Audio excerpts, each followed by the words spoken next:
Сәлеметсіздер ме, құрметті менің алтын оқырмандарым, Ардақтың тігін шеберханасына қош келдіңіздер. Бүгін сіздермен осындай келмей қалған джинсы шалбарлардан осындай әдемі декор жастық тігетін боламыз. Декор жастығымызды бастамас бұрын менің арнама тіркеліп, лайк басып, комментарий жазуды ұмытпаңыздар. Ең алдымен біздер осындай қағаздан ромбик дайындап аламыз. Бізде бұл қағаздың ұзындығы, яғни биіктігі 22-да 5 сантиметр, және де жанғы сызығы, яғни ортасындағы сызығы 13 сантиметр, және төрт жанындағы сызығы да 13 сантиметрден болады. Осындай қылып сызып дайындап аласыздар.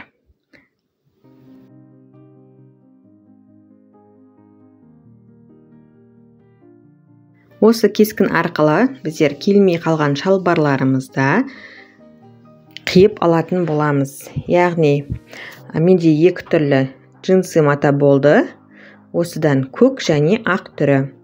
Ақ түрінен 6 штук, және де көк түрінен 12 штук қиып алдым. Сіздер любой мата пайдалансаңыздар да болады. Мен джинсы матасынан тігіп сіздерге көрсетіп жатырмын. Енді ақ матамызды алып қоя тұрып, көк матамызды дәл бейнедегідей орналастырып шығамыз. Дәл осындай 2 штук болуы қажет. Осылардың ортасын біріктіріп тігіп алатын боламыз.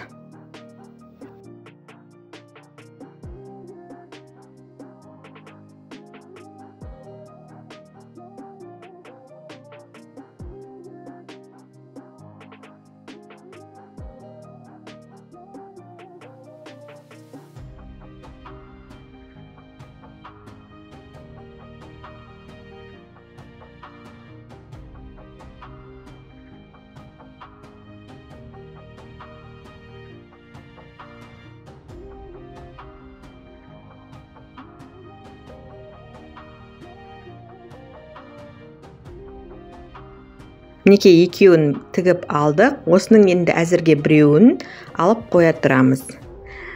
Ал біреуін осының жанына ақ матамызды, ақ джинсы матамызды дәл бейнедегідей орналастырып, осыларды ортасын барлығын тігіп біріктіріп шығамыз. Сіздерге бірінші түрін осылай асықпай көрсетейін.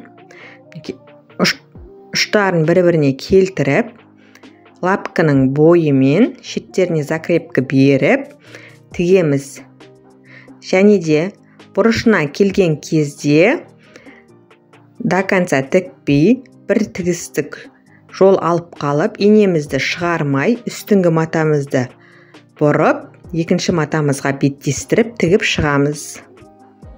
Дәл осылай тігіп шығамыз. Өте оңай. Осылай болып шықты. Қалғандарында дәл осылай тігіп шығамыз.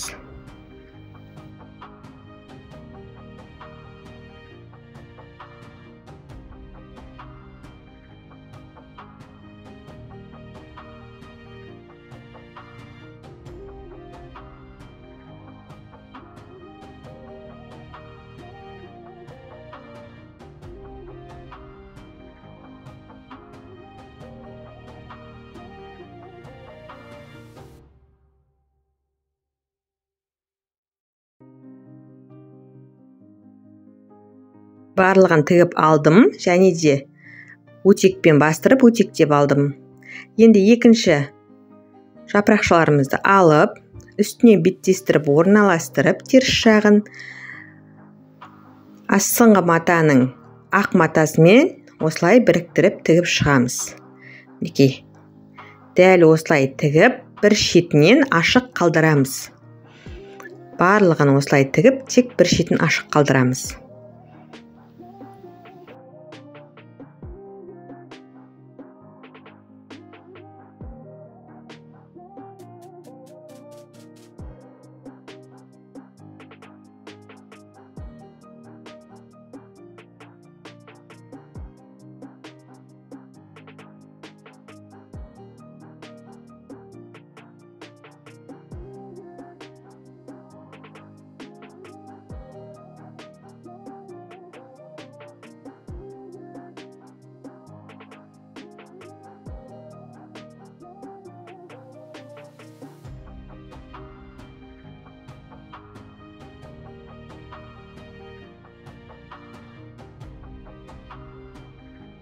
Мінекей тігіп алдық.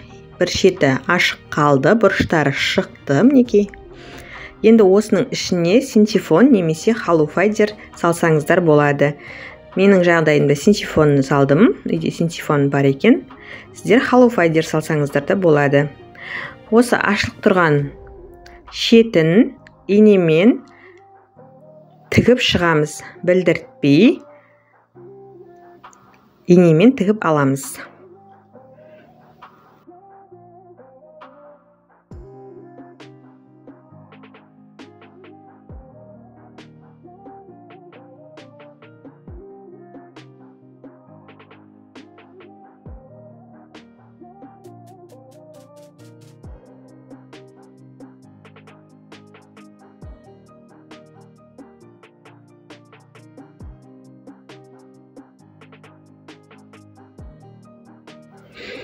Мінекей инемен тігіп алдық. Енді бізге ақ матадан осындай екі шеңбер қажет, яғни дөңгелек.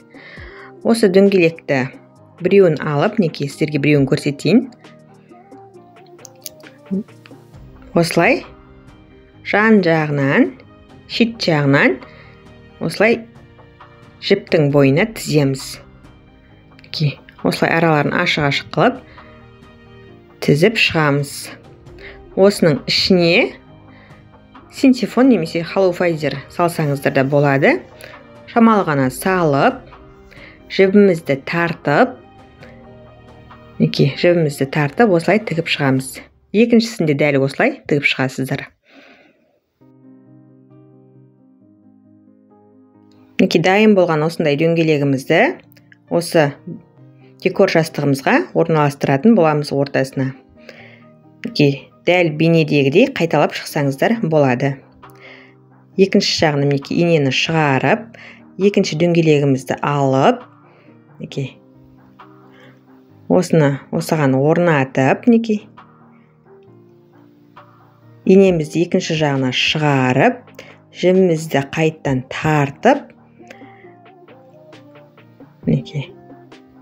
осылай тартсақ, тартамыз.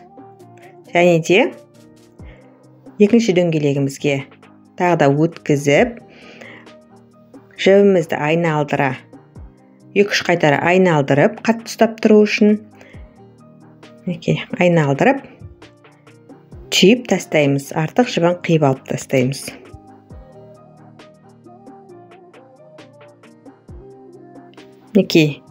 Осылай алып тігеміз. Осындай джинсы болсын, любой киілмей қалған киімдеріңізден осындай әдемі декор жастық жасап алсаңыздар болады. Менің декор жастығым дайын болды. Егер де менің осы сіздерге декор жастығым ұнаған болса, маған тіркеліп, лайк басып, комментария жазуды ұмытпаңыздар. Сау, саламатта болыңыздар.